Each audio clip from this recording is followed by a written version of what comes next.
But for us at the Unitarian Universalist Association, the way in which we're understanding that is that it's not our job to do things for you.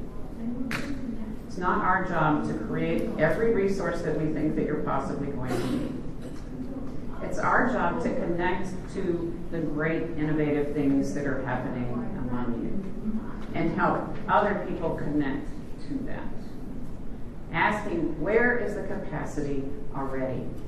Where are people doing things that we can learn from, that other people can learn from? It's not that we don't have to provide some kinds of resources. We do. And I'll tell you, our website has millions of pages of resources already. It's all right there. The question is, how do you use that to interpret and create experiences for people?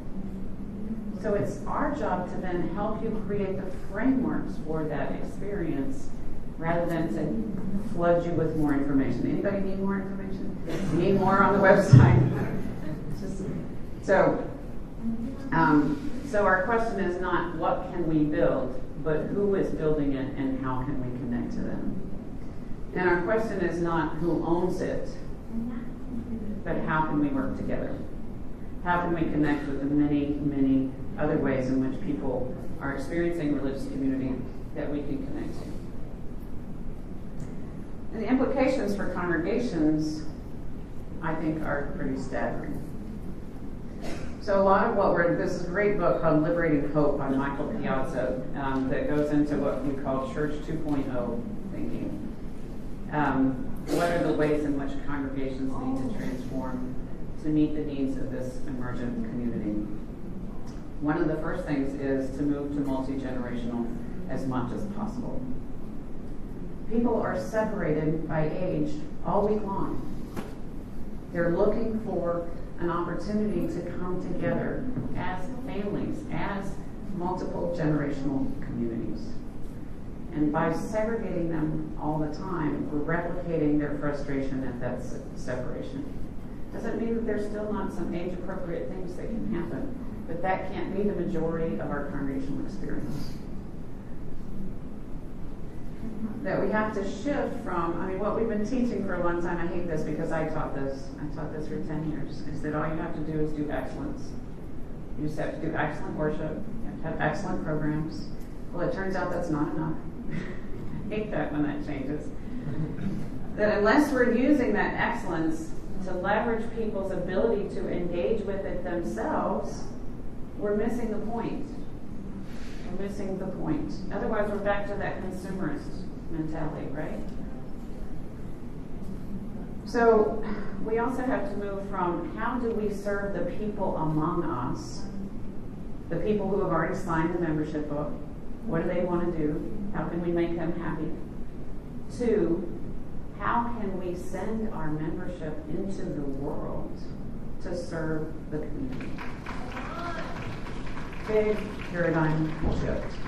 How can we create the kind of community that's going to invite people in a multiplicity of ways to connect to what we offer? And what that means is that we have to get away from this. We can offer all things to all people and instead ask the question, what do we need to start interpreting? What do we need to start interpreting for people? And instead of asking this, how can we serve us? I remember somebody in one of the congregations I served once said to me, I really don't think we should concentrate on welcoming new people until we've actually served the people that we have. Is that possible? Is that really possible to serve the people, to make everybody that we have already happy? And is that our purpose?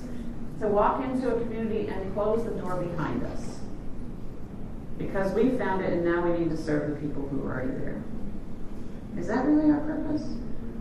Or is it actually going to be a deeper source of meaning and happiness to people when they are encouraged to turn out and serve the community and serve one another? So that requires all kinds of innovation, and it requires creating opportunities for people to participate in a multitude of levels. It's not just about the professionals. It's about how everybody can be involved. So this is all going to be posted on the UUA website, by the way, so you don't have to write down your words. But it's something that you can have available to you if you want to have conversations about this in your congregation. And I'm going to try to get through some of this and then have an opportunity for questions, because I know that you're going to get to that. But I want to emphasize that there is another opportunity in the way in which we're beginning to glimpse this new world that has profound impact on how we understand social transformation. So it used to be that this was the primary way in which we could reach a lot of people, to gather people together physically. Now that was an important, essential, still is an essential way in which social transformation can happen. And it can also happen in a second on the web. So let me illustrate. Clay Sherky, the guy that I was talking about before, wrote a book called Here Comes Everybody. And what he talks is the opportunity for social interactive media to create immediate opportunities for people to make a difference. So a couple of years ago in Korea, they had a ban on American and British beef. I never knew this. And they were afraid of mad cows. Then a new premier was elected who decided to lift the ban on beef without telling anybody why. Massive protests on the town square. Massive protests. Hundreds of thousands of people. Anybody want to guess what the number one demographic was in that group of protesters about beef? Young people, more specifically. 18 to 30. Nope. 15 to 25. Nope. 14-year-old girls. 14-year-old girls, because they found out about it on their favorite boy band website.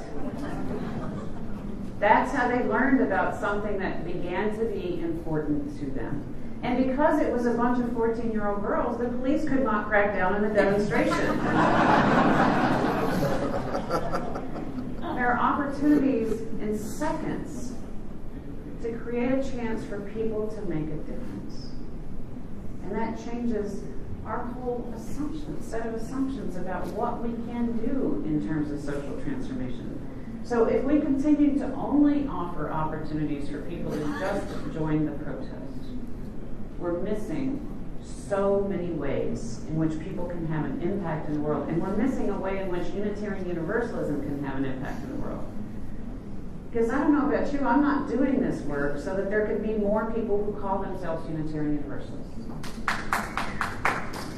I would love more people to call themselves Unitarian Universalists, but only because I want them to become a force of good in the world. I want us to have an impact in the world. I want our values to be out there in a way that they are desperately needed right now. Desperately needed.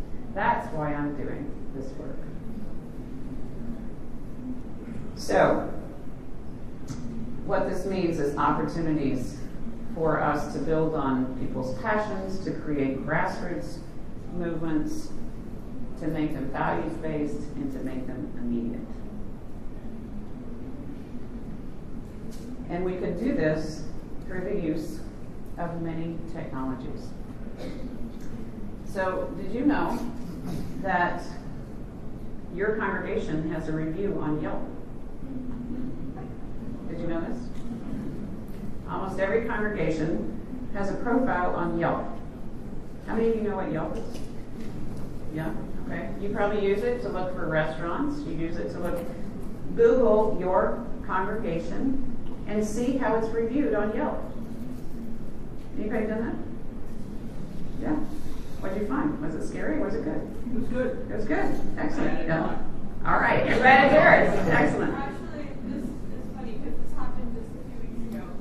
Someone on our Facebook, Saltwater Facebook group page, saw that we had a review from 5 years ago that was really bad. So everyone in the congregation started putting good reviews on it. All right. You can do that. You can manipulate social media for this. You can do that. What I'm trying to say is that people already have access to who you are without stepping in your door. they already have some inclination about that. They already have some inclination about Unitarian Universalism because they can Google us.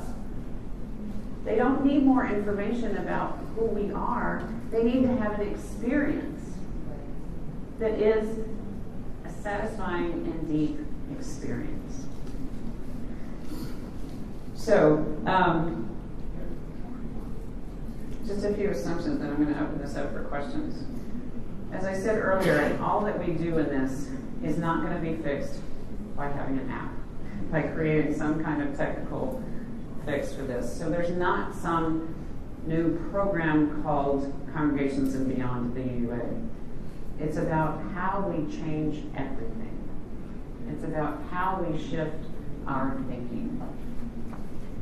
And it's not about other than congregations. And so, congregations have to understand and move into this world in order to be vital. Our role is helping congregations be vital and relevant in this new world. It's not about other than congregations. It's about both hands. And it's about understanding the work we do as shared ministry. It's not something the UUA can do for you. It's about all of us being involved in that kind of spiritual innovation that's required. And so we need partners. We need to break down silos. And we need a multitude of models and modes like what Eric and Beloved Cafe are doing. So, hopefully, what I've given you is not this kind of life-changing experience. It is scary. It is really, really scary when we think of the implications of this new world. And if we don't pay attention to them, we're going to end up like that abandoned church in that picture. So let me take your questions.